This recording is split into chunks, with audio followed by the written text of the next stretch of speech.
Okay, so welcome back. So we just completed our rinse cycle. So we're in our last half hour of the descaling.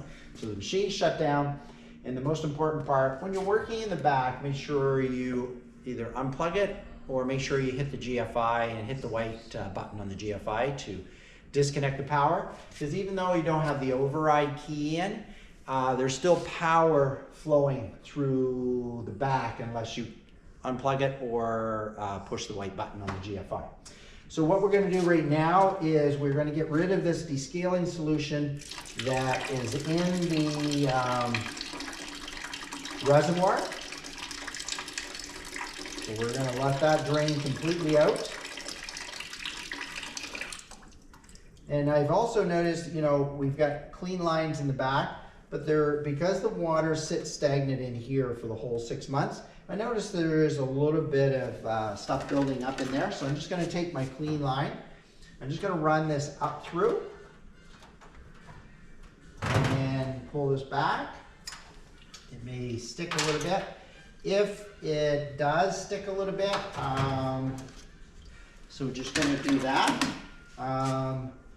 You can also just remove the line from here. Just pull and just push that off with your fingers. Yeah.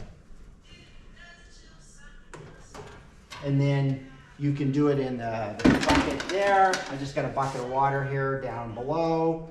And that's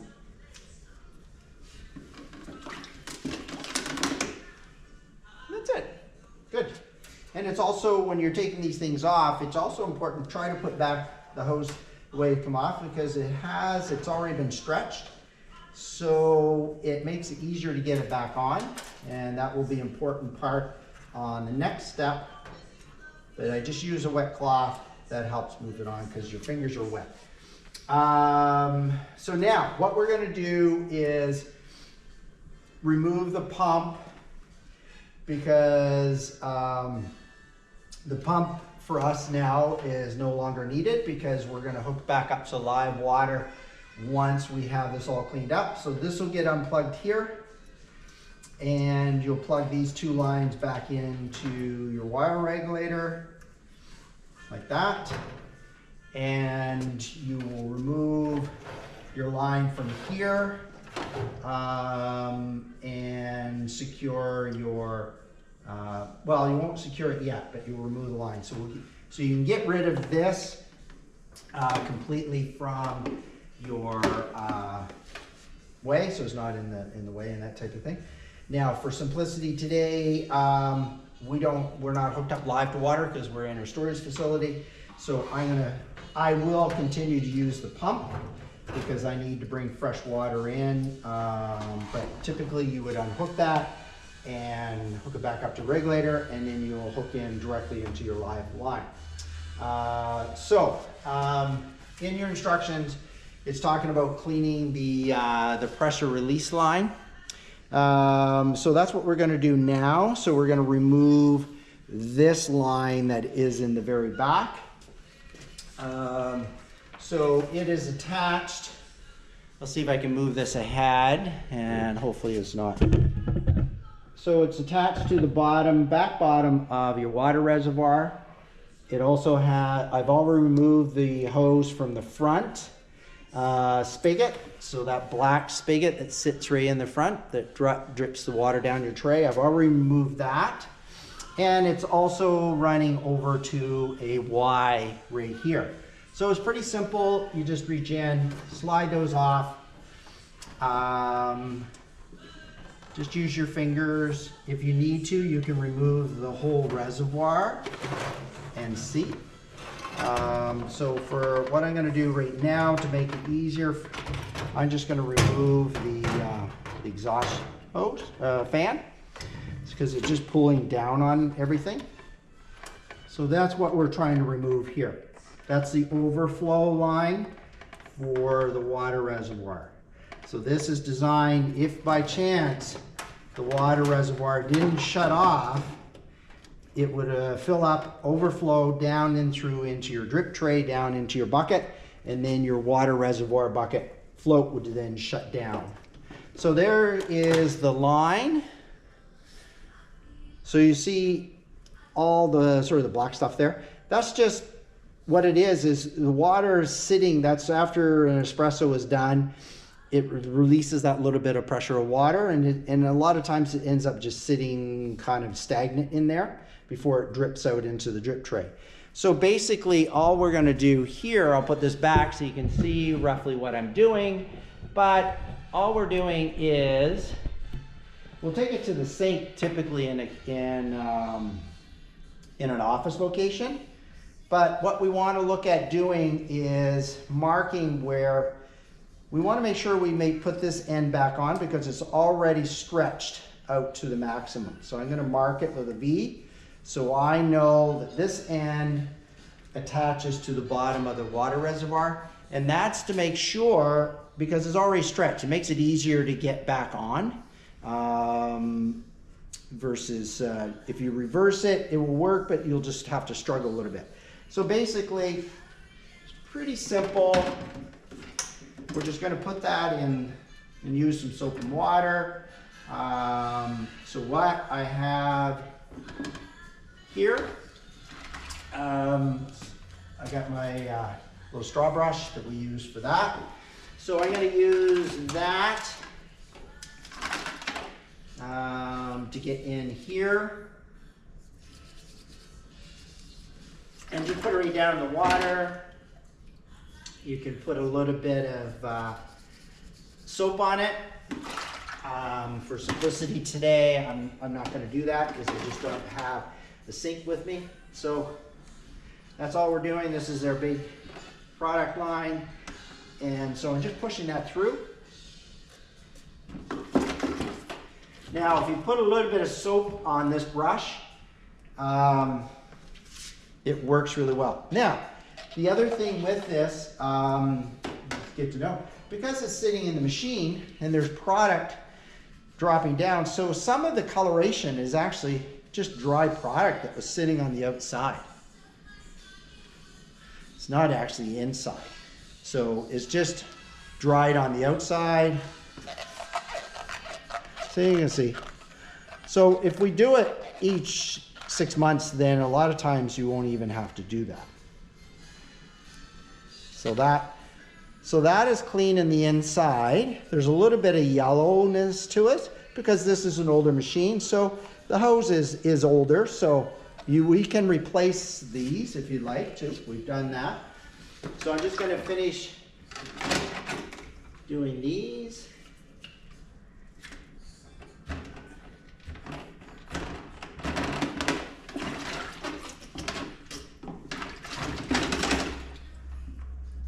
One more time. As I said, if you do it with a little bit of soap, it actually goes a little easier.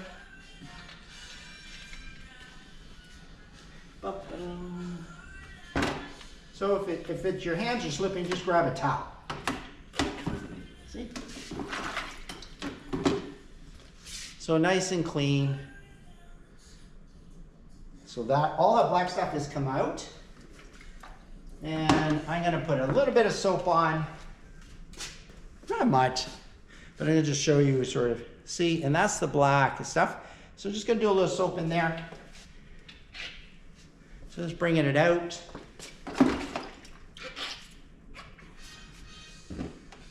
Now that I got soap, everything slides a little easier.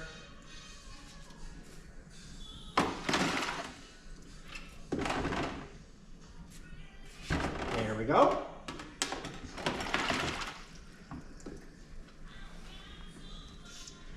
And I'm going to clean the outside of the tubes. And now we are good.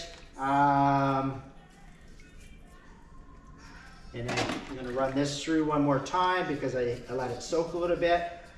And that's to make sure if there's any stuff in there. So we're going to go back. We got our tea. We already determined we want to make sure this goes back to a reservoir. So I'm going to put that here. This is going to our front portion. So That goes out to our brown little spigot, and we'll clean that. I'm gonna drop that in the water right now, so I'll do that before I go. And then this is the line that goes up to the top up here. So that is all reassembled, all clean, and ready to be put back in. So, but before I forget, I'm going to do my,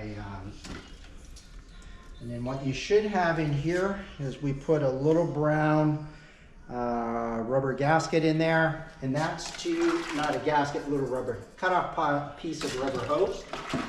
That just helps make sure when the water is dripping that it has a process. So make sure that that is down like this, not sitting flush or up inside of the little spigot holder. So that goes back to the front. Give it a little bit of a clean, wash it through. As I said, when you're at the sink, it's much easier because you can use hot water in the sink to push everything through. So it likes to, as I said, it likes to sort of slide back up in there, so I'm just gonna make sure I get that back out. And sometimes when you're putting the trays back and forth each week, it will sometimes hit that and knock it up in there. Okay, so that goes back to the front. Now I'll put that back there. That's easy to hook up. So to make this easier, so there's my mark. I'm going to remove the reservoir, and I'm going to put this hose on first because this is the one that is the most difficult. So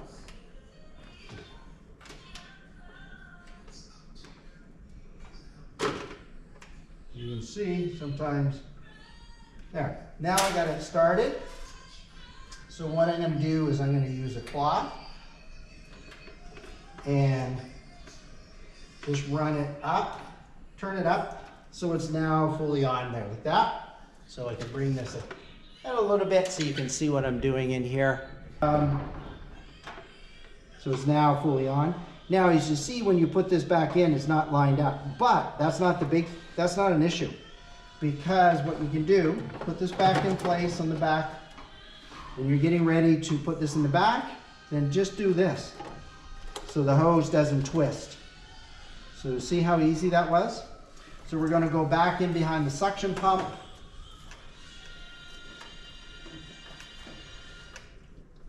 And there's some other hoses in here, so we're going to put those back through.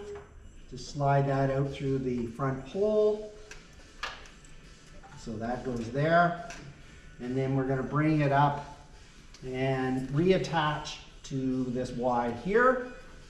And so that is fully secure. And I will go around the front, and that hose that went through, I'll just put it through the back put that spigot on it and put it in the front. So now that is done. So a couple things that we can do here. If you see a bunch of black residue in here, that's some old carbon from the filter. So we can take this lid off and clean that out. But now it's a time that you can clean the back. So you got lots of time because we still got time between now and the next rinse cycle. So that's basically what you can look at doing.